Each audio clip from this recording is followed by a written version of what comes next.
सुप्रभातम छात्रों, कक्षा 8 में आपकी संस्कृत पुस्तक में नवम पाठ है नीति वचनानी। अभी तक आपने 8 पाठ पढ़ लिए हैं। ये नवा पाठ है आपका नीति वचनानी। तो नीति वचनानी अर्थात नीति के वचन, नीति की बातें जो हमारे जीवन में जिस प्रकार से हमें रहना चाहिए, जिस प्रकार का व्यवहार करना चाहिए, उन सबको बताने वाली जो बातें हैं वही नीति कहलाती हैं और वही नीति वचनानी करके यहाँ पर दिए गए हैं। तो इसमें इस पाठ में कुछ श्लोक दिए गए हैं। ये संस्कृत साहित्य के अलग अलग ग्रंथों से ये श्लोक लिए हैं। कोई सुभाषितम का है, कोई जो है और किसी ग्रंथ का है। तो आइए बच्चों एक बार इन पाठों को इन श्लोकों को हम पढ़ते हैं। सबसे पहले श्लोकों को पढ़ेंगे और इसका उच्चारण सीखेंगे। मैं आपको बार बार ये बातें बताते रहता हूँ कि जब हम साहित्य पढ़ते हैं तो उसमें पद्य और गद्य दो प्रकार का साहित्य होता है। तो गद्य साहित्य को तो हम पढ़ करके समझ करके अपने जीवन में आचरित कर सकते हैं, लेकिन जो पद्य है, पद्य को पढ़ना भी है, समझना भी है, लेकिन उसके साथ साथ उसको याद भी करना है। उसका कंठस्थ होना बहुत ज़रूरी होता है, क्योंकि जो पद्य है, अगर हमको कहीं पद्य सुनाना हो कि जैसे हमें बताना हो कि नीति शतक में ये बात कही गई है या फिर श्रीमद् भगवत गीता में ये बात कही गई है, तो वहाँ पर हम अपने शब्दों में नहीं सुनाएंगे, वहीं के श्लोकों को अगर सुनाएंगे तो उसका ज़्यादा प्रभाव पड़ता है और जीवन भर ये चीज़ें याद रहती हैं, एक बार अगर याद कर ली तो आइए बच्चों हम ये इस पाठ के इन श्लोकों को पढ़ते हैं और अभ्यास करते हैं। मनसा चिंतितं कार्यं वाचा नैव प्रकाशयेत् मंत्रवद् रक्षयेत् गूढ़ं कार्ये चापि नियोजयेत्। ये पहला श्लोक है। एक बार आप लोग भी इसको पढ़ने का अभ्यास करेंगे। मैं एक बार क्रम से सभी श्लोकों को पढ़ ले रहा हूँ। पहले त्यजेत एकं कुलस्यार्थे ग्रामस्यार्थे कुलं त्यजेत ग्रामं जनपदस्यार्थे आत्मार्थे पृथिवीं त्यजेत वृत्तं यत्नेन संरक्षेत वित्तमायाति याति च अक्षीणो वित्ततः क्षीणो वृत्ततस्तु हतो हतः सुवर्णपुष्पितां पृथिवीं विचिन्वन्ति नरास्त्रयः शूरश्च कृतविद्यश्च यश्च जानाति सेवितुं पापान् निवारयति यो जयते हिताय गुह्यं निगूहति गुणान् प्रकटीकरोति आपद्गतं च न जहाति ददाति काले सन्मित्रलक्षणमिदं प्रवदन्ति सन्तः निन्दन्तु नीतिनिपुणाः यदि वास्तुवन्तु लक्ष्मीः समाविशतु गच्छतु वा यथेष्टम् अद्यैव वा मरणमस्तु युगान्तरे वा न्यायात् पथः प्रविचलन्ति पदं न धीराः। इस प्रकार से ये 6 श्लोक आपके इस पुस्तक में, इस पाठ में दिए गए हैं। आप इनका उच्चारण पहले एक बार अच्छे से सीखेंगे और सभी बच्चे इन श्लोकों को याद कर लें। आइए अब हम क्रम से इन श्लोकों का अर्थ समझने का प्रयास करेंगे।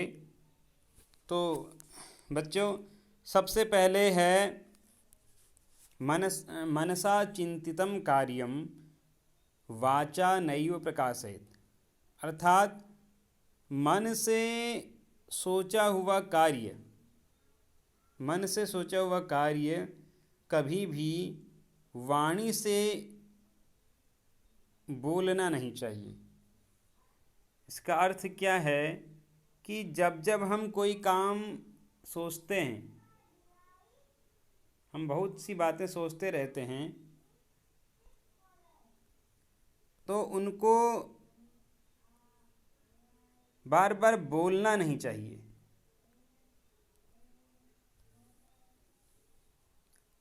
बार बार बोलना नहीं चाहिए। क्यों? क्योंकि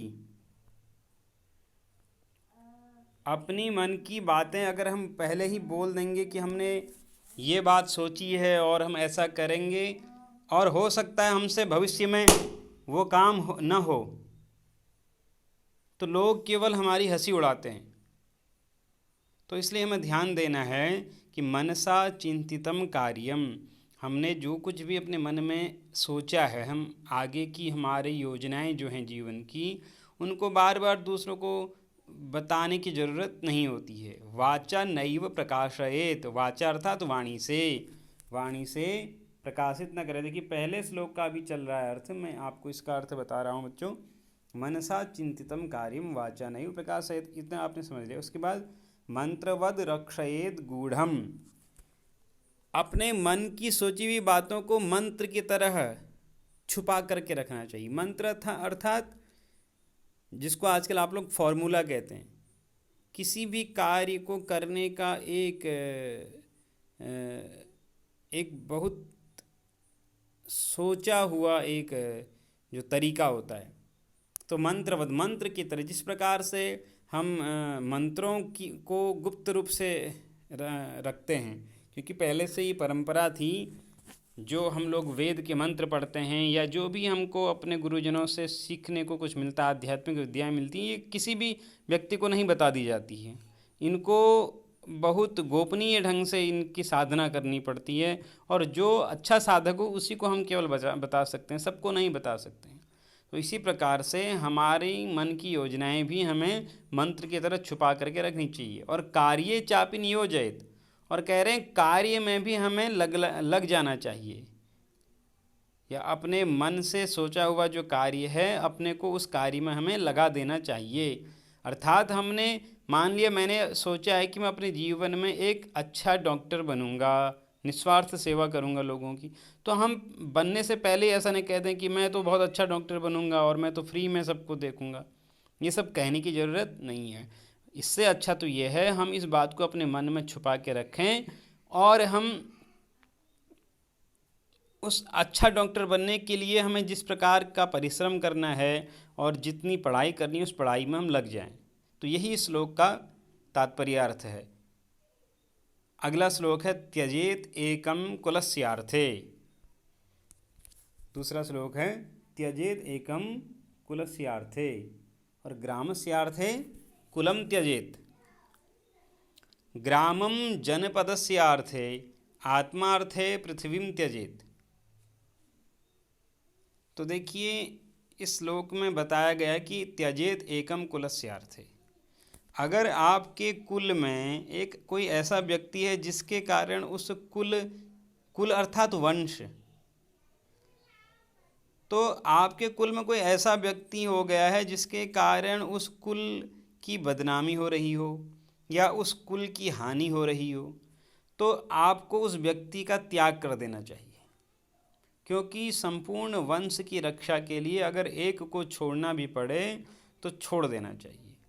और ग्रामस्यार्थे कुलम त्यजेत, उसी प्रकार से यदि आपके कुल के कारण, कुल अर्थात वंश, आपके कुल के कारण आपके गांव की हानि हो रही हो, जिस समाज में आप रह रहे हैं उस समाज की हानि हो रही हो, तो उस समाज की रक्षा के लिए, उस गांव की रक्षा के लिए उस कुल को भी छोड़ देना चाहिए।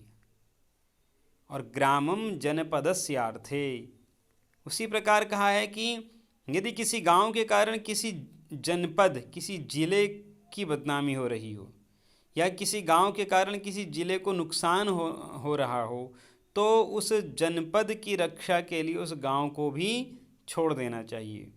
और आत्मार्थे पृथ्वीम त्यजेत, अंत में सबसे बड़ी बात की, इसी प्रकार आपके आत्म कल्याण के लिए, आपके आत्मोन्नति के लिए यदि संपूर्ण पृथ्वी में आपको कहीं अनुकूलता न मिल रही हो, पूरी पृथ्वी में, पूरे पूरे संसार में यदि आपको अपना आत्म कल्याण नहीं दिख रहा हो तो सबका त्याग कर देना चाहिए, संपूर्ण पृथ्वी का त्याग कर देना चाहिए। पृथ्वी का त्याग कर देना चाहिए का ये अर्थ नहीं है कि आप पृथ्वी को छोड़ के आकाश में रहने लग जाओगे, ऐसा तो हो नहीं सकता है। अर्थात आप किसी से भी मतलब ही मत रखो, बिल्कुल वैरागी हो जाओ, आप संपूर्ण संसार के लोगों से मतलब छोड़ दो। क्यों? क्योंकि यदि आपका आत्म कल्याण दुनिया के लोगों के कारण रुक रहा हो तो। इसीलिए जो अच्छे योगी संत होते हैं वो आत्म कल्याण के लिए संसार के सुख भोग को छोड़ करके कंदराओं में, वनों में चले जाते हैं।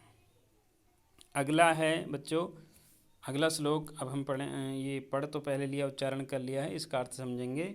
वृत्तम यत्नेन संरक्षेत। वृत्तम अर्थात चरित्र, आचरण। वृत्तम यत्नेन अर्थात यत्न से, प्रयत्न से, संरक्षित रक्षा करें, अर्थात चरित्र की रक्षा यत्न से, यत्न पूर्वक करें, अच्छे से करें। और वित्तम आयाति आति च, सबसे पहले वृत्तम था और दूसरे पद में वित्तम है। वृत्तम का अर्थ तो था चरित्र और वित्तम का अर्थ है धन। कह रहे हैं वित्तम आयाति आति च, पैसा तो आते रहता है और जाते रहता है। अक्षीणो वित्ततः क्षीणो, कह रहे हैं जो धन से गरीब हो, धन से जो क्षीण हो, कमज़ोर हो, वो कमज़ोर नहीं होता, क्षीण, वो अक्षीण होता है, अर्थात वो क्षीण नहीं होता है, वो कमज़ोर नहीं होता है। लेकिन जो वृत्त से, जो चरित्र से कमज़ोर हो, जो आचरण से कमज़ोर हो, जिसका चरित्र सही नहीं हो, जिसका आचरण सही नहीं हो, वो तो वृत्ततस्तु हतो हतः। तो वृत्ततः मतलब वृत्त चरित्र से जो क्षीण हो व्यक्ति, जो कमज़ोर हो जो व्यक्ति, वो तो हतो हतः, वो तो एकदम मरे हुए के समान है।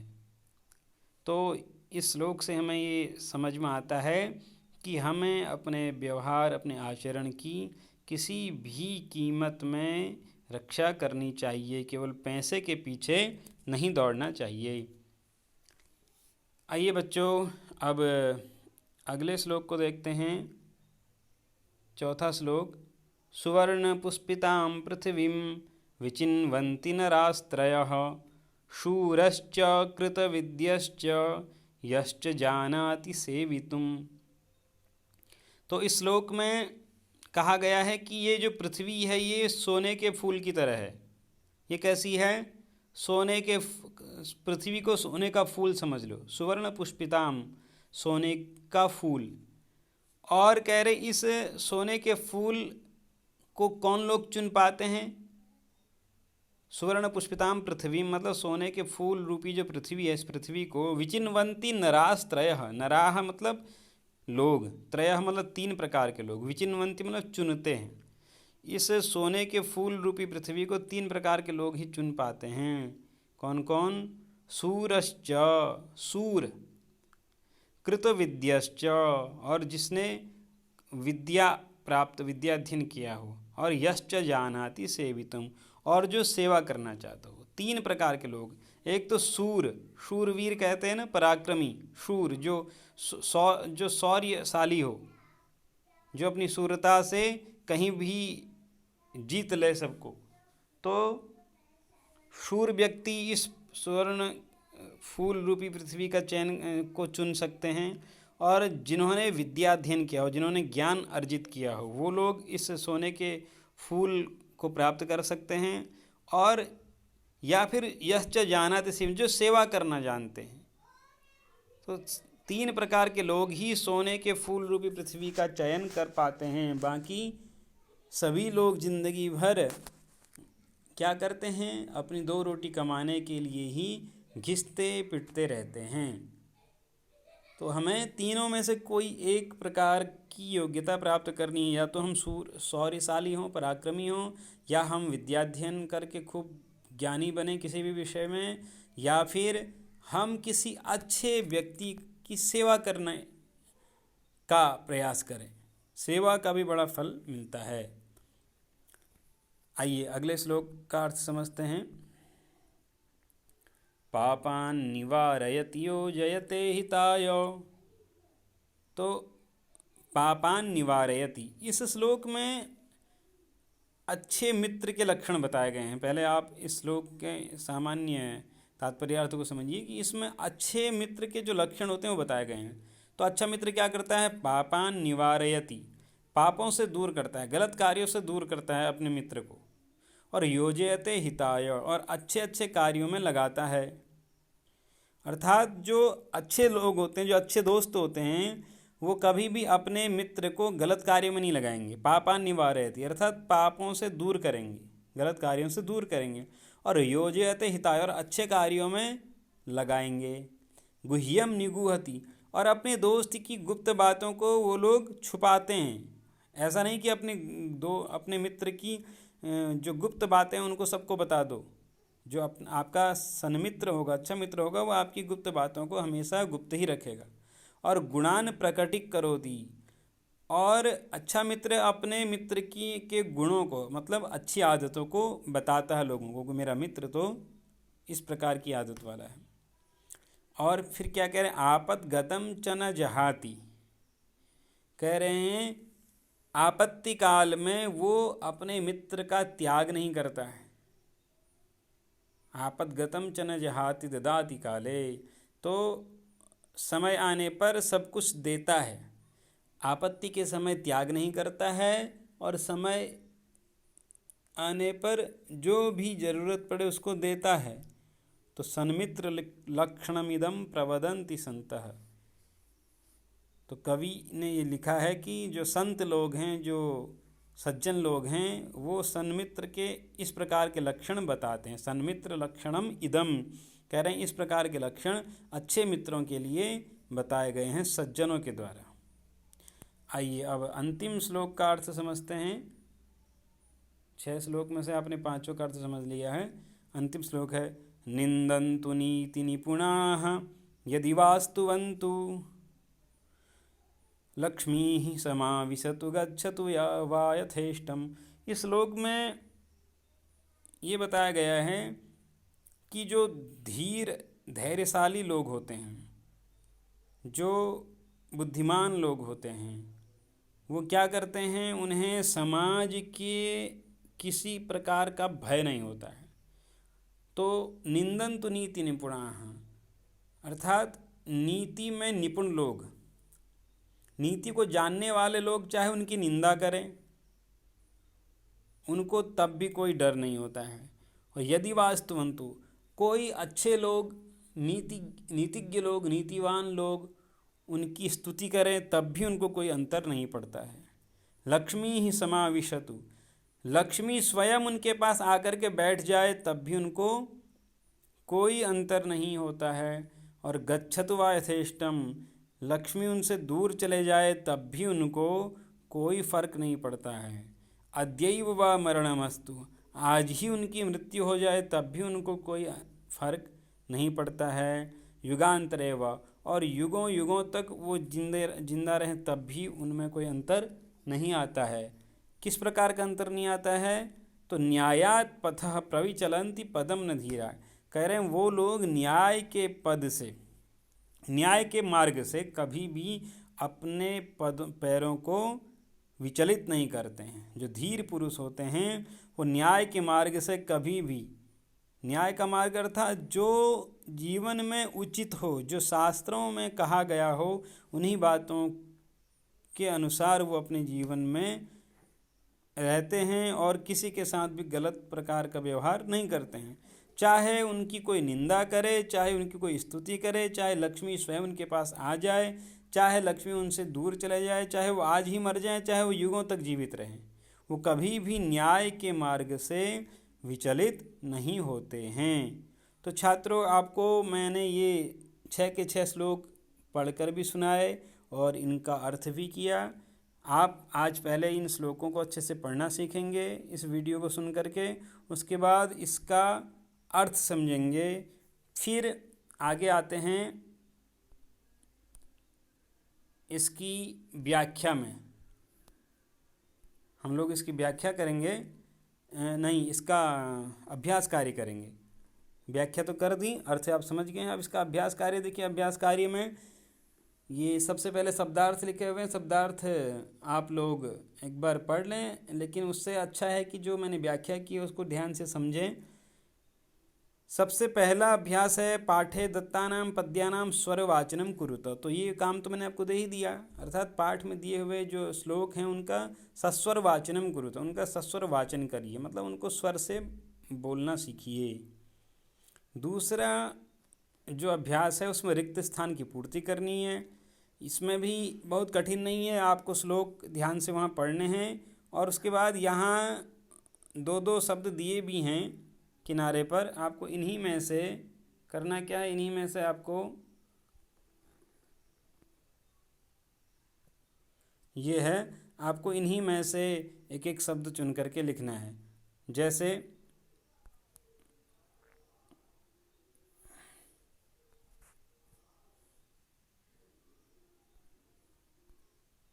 पहला है ग्रामस्यार्थे।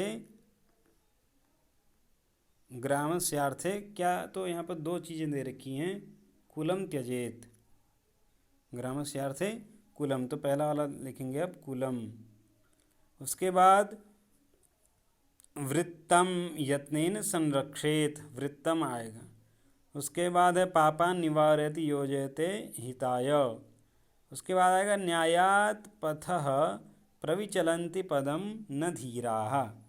तो ये आपका दूसरा अभ्यास भी पूरा हो गया। तीसरा अभ्यास है छात्रों अधोलिखित पदैहि वाक्य निर्माणम कुरुत। आपको कुछ शब्द दिए हैं, इनमें से वाक्य का निर्माण करना है। तो ये कार्य आपको थोड़ा कठिन पड़ेगा। इस कार्य को जब आगे आने वाले समय में कक्षाएं खुलेंगी मैं आपको तब सिखाऊंगा, क्योंकि आपके लिए अभी 8वीं कक्षा के बच्चों के लिए ये थोड़ा कठिन है, क्योंकि कठिन कठिन शब्द दिए हैं इसमें थोड़ा सा, और इसको छोड़ दीजिए आप। चौथा अभ्यास है अन्वयम कुरुत। अन्वय का अर्थ होता है, देखिए अन्वय में करना क्या होता है कि श्लोक में जो भी बातें होती हैं वो अर्थ के अनुसार शब्द उसमें सीरियल से नहीं होते, क्रम से नहीं होते हैं। श्लोक में या कविता में जो शब्द लिखे जाते हैं वो अर्थ के अनुसार क्रम से नहीं बोले गए होते हैं, वहाँ छंद के अनुसार उनको रखा जाता है। लेकिन जब हम उसका अर्थ बोलेंगे तो अर्थ के अनुसार उन शब्दों को लगाएंगे। तो श्लोक के शब्दों को अर्थ के अनुसार लिखना ही अन्वय कहलाता है। तो अब इस श्लोक में देखिए, वैसे ये श्लोक तो अर्थक्रम में ही लिखा हुआ है, इसमें बहुत ज़्यादा उलटफेर नहीं करना है आपको। त्यजेत एकम कुलस्यार्थे ग्रामस्यार्थे कुलम त्यजेत ग्रामम जनपदस्यार्थे आत्मार्थे पृथ्वीम त्यजेत। तो आपको यहाँ क्या करना है, कुलस्यार्थे एकम त्यजेत, ग्रामस्यार्थे कुलम त्यजेत, जनपदस्यार्थे ग्रामम त्यजेत, आत्मार्थे पृथ्वीम त्यजेत। बस इतना ही आपको इसमें क्रम से लिखना होगा। फिर से एक बार बोल रहा हूँ, कुलस्यार्थे एकम त्यजेत, ग्रामस्यार्थे कुलम त्यजेत, जनपदस्यार्थे ग्रामम त्यजेत, आत्मार्थे पृथ्वीम त्यजेत। ये आपका अन्वय हो गया। बस इस प्रकार से लिख देंगे तो इस श्लोक का अन्वय हो जाएगा। पांचवा जो प्रश्न है इसमें अधोलिखित पदेषु विधिलिंग एवं लोट लकारम चिनुत।